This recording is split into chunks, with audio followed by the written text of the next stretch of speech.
Hi everybody, welcome to FMP Practicum 2 Oral on the Brief. Today we are talking about challenging differential diagnosis for primary care pediatric patients and adults. The first differential diagnosis for this patient is acute appendicitis. The observed symptoms are consistent with classical appendicitis manifested: right lower quadrant pain, nausea, vomiting, and fever. An initial imaging analysis showed the presence of a non-tender appendix in addition to the pre-perpendicular fluid indicative of inflammation. Higher WBC and CRP indicate that an inflammation process is present with the body.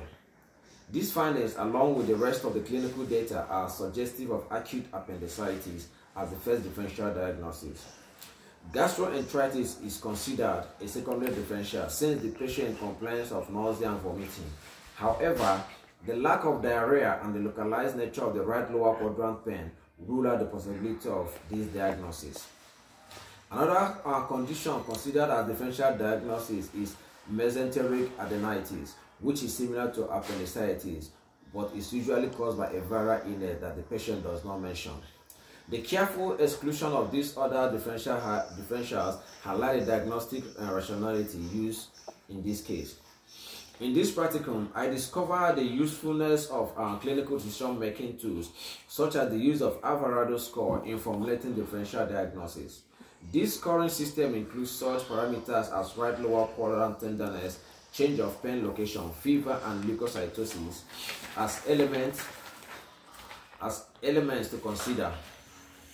In particular, regarding this patient, the Alvarado score equal to 8.8 pointed at higher chances of appendicitis and provided proper directives for further actions.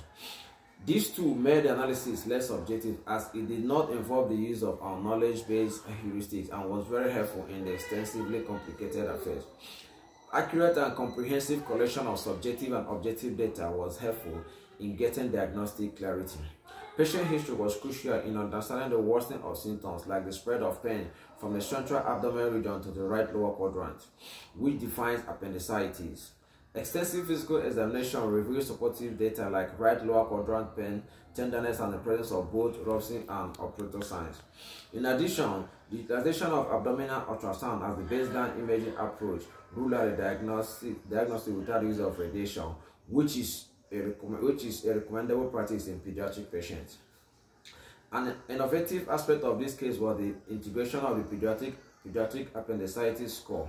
In addition to the Alvarado score, the PASS augments clinical data by attributing points to symptoms, physical examination abnormalities, and laboratory values, which present a systemic, well-defined, and easily replicable diagnostic framework. The dual-tool practice made work consistent in terms of diagnostic criteria, application, and pointed at possible gaps for further study, which all strengthened the diagnostic confidence. This case highlighted the necessity to work systematically and utilize evidence-based tools in building differential diagnosis. The structural use of these decision-making tools, such as the Alvarado score and PASS, together with intensive data collection, lessen the level of variability and improve diagnosis precision. Further, the case pointed to the importance of the early management of acute conditions like appendicitis.